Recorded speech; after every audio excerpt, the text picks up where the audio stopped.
Cine mă iubește, cine mă îngrijește, zi de zi muncește, pentru a ne crește, ne dăm seama, este mama, mama mea, mama mea. Iisus, te rog să ne ajuți să nu fim răi, să fim cuminți, că tu o să plângi dacă suntem răi.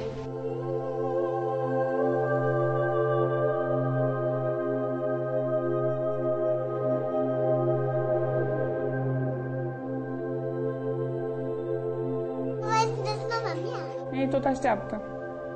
Când o să fie mai mare, o să înțeleg.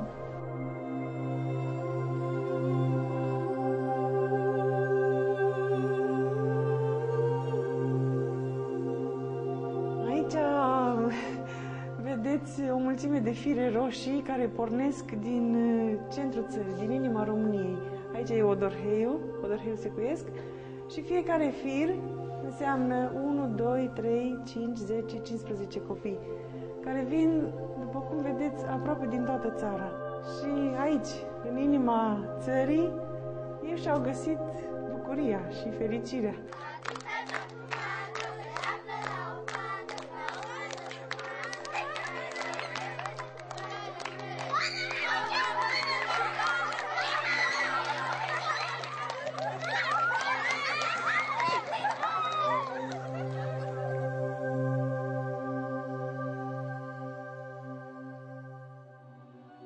Așa începe povestea unei familii cu 140 de copii. Copii fără mame de sânge, adunați de prin toate locurile țării într-o casă denumită nedrept orfelinat. O casă ca o rugăciune, peste care cade zilnic mila lui Dumnezeu. După moartea lui tatăl meu, am primit o boală, epilepsia. Fericirea mea este că o am pe sora Emilia lângă mine, ca o mamă, pentru că dânsa ne îngrijește, e lângă noi. Când avem nevoie de ceva, ne dă tot ce dorim noi. E un lucru extraordinar ce se întâmplă aici. Spun tuturor care intră în această casă, în această casă se întâmplă în fiecare zi o minune. Și toți mă întreabă, care este minunea, sora? Asta este minunea, să îngrijești 140 de copii, fără să ai nimic decât ce-ți trimite Dumnezeu, să-i îmbraci, să-i trimiți la școală, să le dai de mâncare, să-i educi, să faci lecții cu ei, să te rogi cu ei. Și, uitați, eu trăiesc zi de zi aceste momente. Sunt mulți, e adevărat, 140, între 1 an și 8 luni și 18 ani. În inima României, într-o discreție nefirească, o mână de măicuțe schimbă de 15 ani destine. Din toate părțile țării sunt veniți aici. Unii sunt orfani de ambii părinți, unii doar de un părinte, unii foarte săraci sau cu mulți frați, sau nu au părinții lângă ei. Și noi i-am luat aici, n-am făcut deosebire nici de religie, nici de etnie.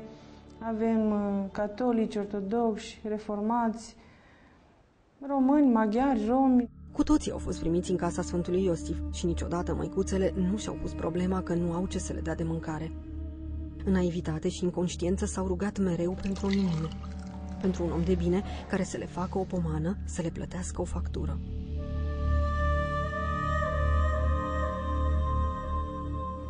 Într-un moment tare delicat, acest domn foarte elegant și-a dat paltonul așa la o parte, a scos un plic și mi-a spus: vă rog să puneți acest plic pe altar. și a plecat. Și când am deschis plicul, erau 120 de milioane, exact prețul facturii. Mi s-a părut ceva extraordinar. Omul acela venise pentru prima dată în casă la noi, nu știa de această factură. Deci asta e doar un exemplu din câte și câte se întâmplă aici în casă. Practic, această casă imensă cu 200 de încăperi, donată în urmă cu 15 ani de un elvețian, trăiește din milostenia oamenilor. Au fost momente grele, să știți, dar nu am ajuns la disperare. Și am spus, mamă bună, casa este a ta, tu o conduci, copiii sunt ai tăi, ajută-ne. Și uitați că lună de lună s-a întâmplat minunea când cineva ne-a ajutat, ne-a plătit o factură. În fiecare lună le punem la picioarele ei, la picioarele Sfinte Fecioare, aceste facturi și ne rugăm, ajută-ne să le plătim.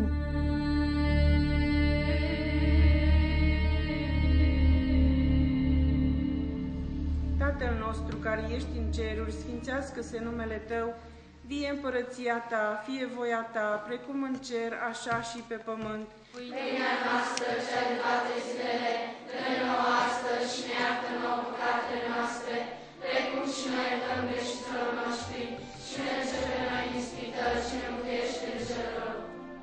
Sora Emilia este mama lor, iar ei toți formează o mare familie.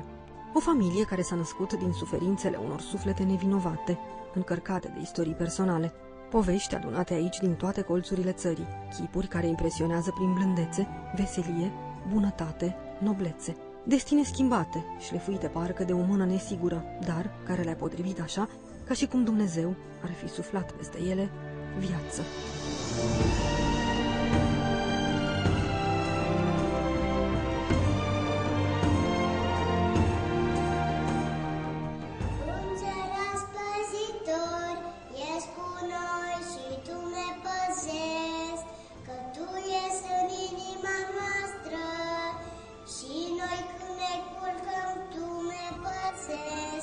Delia are 5 ani și în fiecare dimineață aici, în capela construită în interiorul casei, se roagă. Dorința cea mai mare o murmură șoptit, ca pe o taină, între ea și Dumnezeu. Și astfel rostește cu ton șoptit dorul de mamă. De multe ori, dimineața când vin la masă, mă strigă pe mine, mama sau așa. Nu pot să le zic, mami, vezi că eu nu sunt mami, ca să știe de la început, pentru că mulți își amintesc de părinți, degeaba le zic că nu sunt aici sau... Dar așa mici cum îs ei, când le explic că mami s-a dus să muncească, să-ți aducă bomboane sau cum îs ei, lucruri care îi atrag, trec mai bine peste. Cel puțin asta este speranța Andrei. Primul copil a ajuns în casă în urmă cu 11 ani. Astăzi a decis să rămână aici, educatoare, pentru a răsplăti cumva efortul și bunătatea surorilor care au luat-o în grijă. În fiecare zi le oferă bucurie celor mici, care roiesc în jurul ei, clădind vise din jucării. Și toate aceste momente simte nevoia să le împărtășească cu cea care a fost și ei cândva mamă de împrumut, ridicată de viață la rang de înger păzitor. Nu cred că voi putea vreodată să vă mulțumesc suficient pentru tot ce ați făcut pentru mine. Cuvintele sunt de prisos, însă recunoștința, respectul, stima și iubirea ce le voi purta vor rămâne în sufletul meu pentru totdeauna. Nu mai pot. Nu mai pot. Gânduri adunate pe hârtie, dorințe către Dumnezeu, speranțe și cele mai crunte confesiuni. Pe toate le adună sora Emilia în sufertașele inimii, în lacrimile ce-i țes ochii, în îmbrățișările care le alină suferința. Dragă moșule, vă iubesc. Îți doresc o inimă de ciocolată. Te aștept cu drag. Unele sunt chiar de plâns așa. Cineva scria că vrea o scară ca să ajungă la cer să-i aducă pe ceilalți care s-au dus acolo în cer.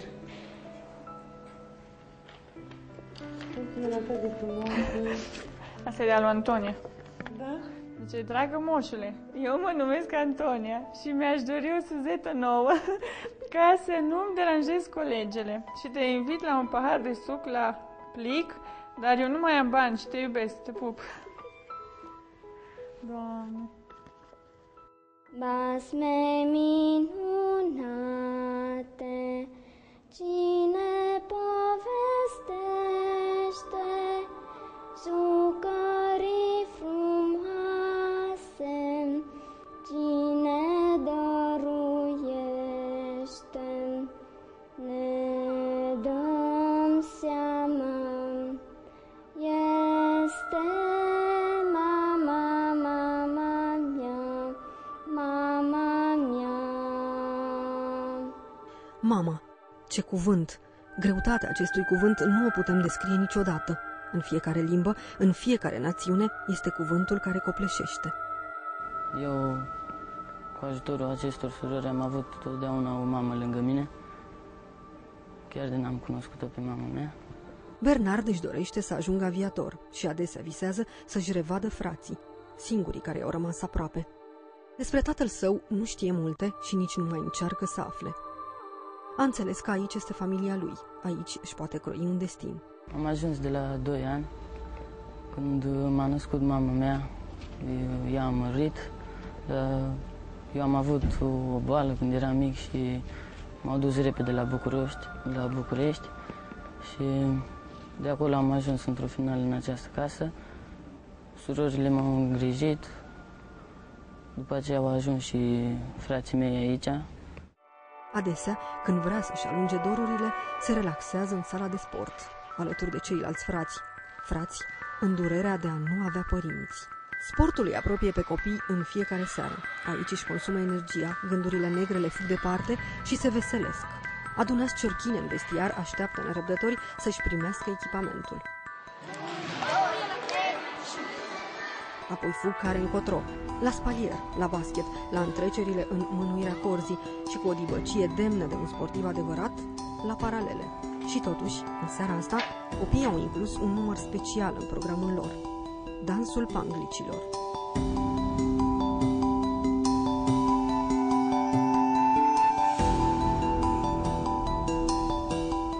Alina e un copil talentat și creativ, nu numai la sport. E premianta clasei, pictează icoane pe sticlă, joacă șac, e o mare iubitoare de carte, scrie poezii.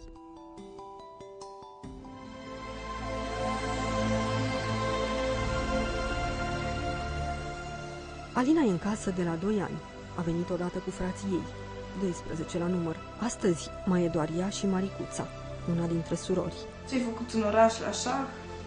Am jucat cu Izabela, ea m-a bătut, am jucat cu Georgiana, ea m-a bătut, Georgiana a bătut pe Izabela și am avut toate câte un punct. La 15 ani, Maricuța e o adolescentă curioasă, jovială și plină de umor. Ca toți copiii mari, de seama ei, păstrează în suflet o noblețe exprimată adesea, fără cuvinte, de la distanță. Când a murit mama mea, acum 5 ani, bine, sora Emilia a venit cu noi la înmormântare și după ce am ajuns aici, nu mi-a mai fost așa greu, adică nu am mai plâns atâta după ea și, bine, sora Emilia a încercat să ne facă să ne simțim mai bine și să, bine, că de uitat nu putem să uităm, dar să nu ne mai gândim atâta. Măcinați fiecare în sine de povestea lor, încearcă să acopere cu uitare povestea celorlalți. E un fel de terapie față de trecut și deopotrivă o privire încrezătoare înspre viitor. În lumea lor, aproape de Dumnezeu, de școală, de mame de împrumut, au învățat să spere într-un nou început. E o minune aici, avem tot ce ne trebuie. Acasă de mă duc, stau singură mereu. Aici avem și copii, putem să ne jucăm și de la grădiniță ne educă. Adică să ne comportăm frumos, aici ne învață foarte multe lucruri.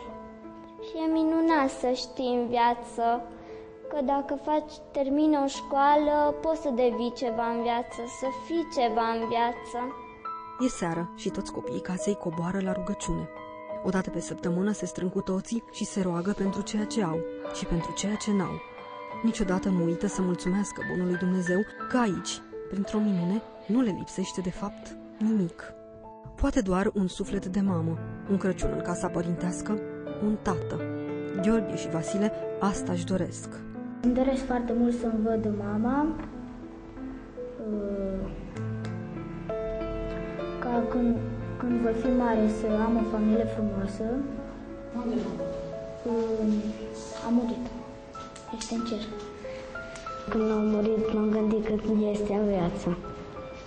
Am crezut că a murit. Mă face să plâng așa, că știu când au venit aici și primul lucru care mi l-au spus mie: sora, noi nu mai avem mamă, vrei să fii tu mama noastră? Odată am visat-o că mi-a întins mâna și atât, și m-am trezit. Odată am visat-o că m-a luat în brațe și m-a pupat. Spun la Doamne, ca să îmi dai mai multe visuri cu ea, ca să-mi amintesc cum era înainte. Lucrul acesta m-a impresionat așa de tare și aveau ei o fotografie cu mămica lor și mi-au spus: vrem să o avem în cameră și au pus acolo ei doi și mama lor. În pușcărie. Au ucis-o pe mami.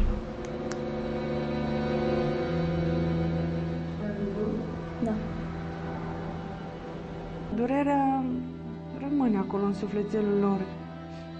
Dar sunt bucuroși așa, dacă i-ați văzut. Nu sunt niște copii speriați și te simt fericiți așa.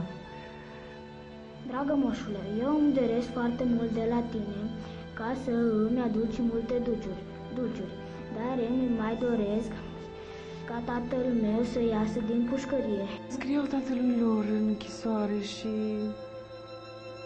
mereu: ce tată, noi te iubim, te-am iertat, dar mi-e dor de mama. Și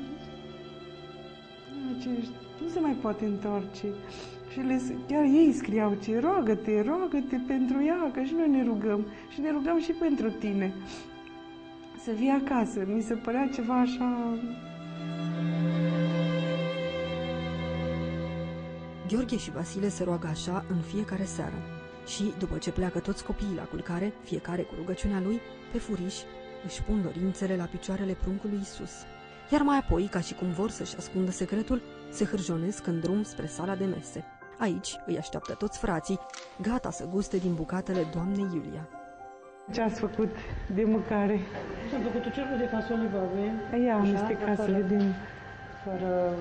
Aoleu, ce bune! Foarte bună, foarte bună. Știți că astăzi am făcut o mâncare destul de bună, deci foarte bună. Zora știe, toți copiii iubesc foarte tare ciorba de fasole babe și ciocăniță de cartofi. Aici nu rămâne pentru deseară, nici să pun pastilă pe nu. Nu să rămână. Deci pentru deseară trebuie să fac altul. Mulțumim! Să știți că mult ajutor am avut de la Dumnezeu. Doamne, În bucătărie, doamna Iulia e șefa. Și de unde are, de unde n-are, mereu le pregătește copiilor câte o surpriză. Astăzi le-a făcut o pizza din zacuscă, așa, ca să simtă și ei plăcerea unei mâncări mai bune. Nu este ușor să gătești pentru 165 de suflete câte se află în casa Sfântului Iosif și de multe ori parcă se pregătește de o nuntă. O nuntă cu mâncare de cartofi și câteva gogoși. Dar o nuntă. Asta e o familie mare, asta e familia noastră. Și îmi pare bine că sunt aici alături de copiii ăștia. Cred într-o minune. Cel puțin dacă eu vă spun așa sincer, nu știu dacă, nu că am o telepatie sau am nu știu ce, dacă eu mă gândesc foarte, foarte, așa mai, nu știu cum, că vai de mine, sora, ce fac mâine de mâncare. Ne consultăm, avem din ce face. Dar aș face ceva altceva. Aia altceva sosește afară. Dacă nu astăzi, mâine sigur sosește. Deci am așa o, nu știu, eu cred în minuni. Și toate sosesc la casa Sfântului Iosif. Cărți, acoarele, haine pentru copii, mâncare. Pe toate le trece sora Emilia în birou, pe hârtii, în contabilitate. Optimismul cu care privește înspre ziua de mâine ar putea dezarma orice profan. Și tocmai aici e forța, în speranță, credință, veselie, cântec. Un cântec de Crăciun.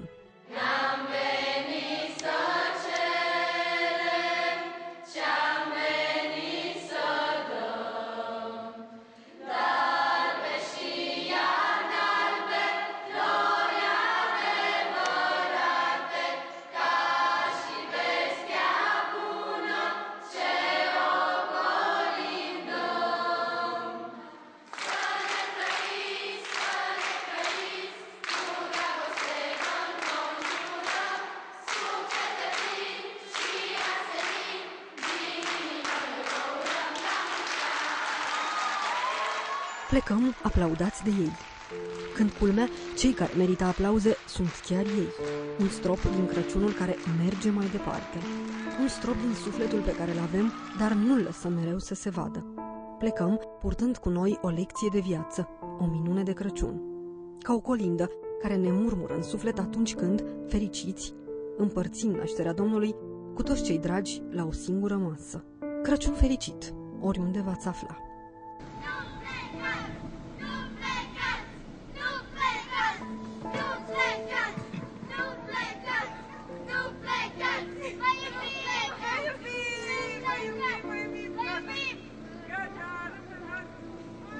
Domnul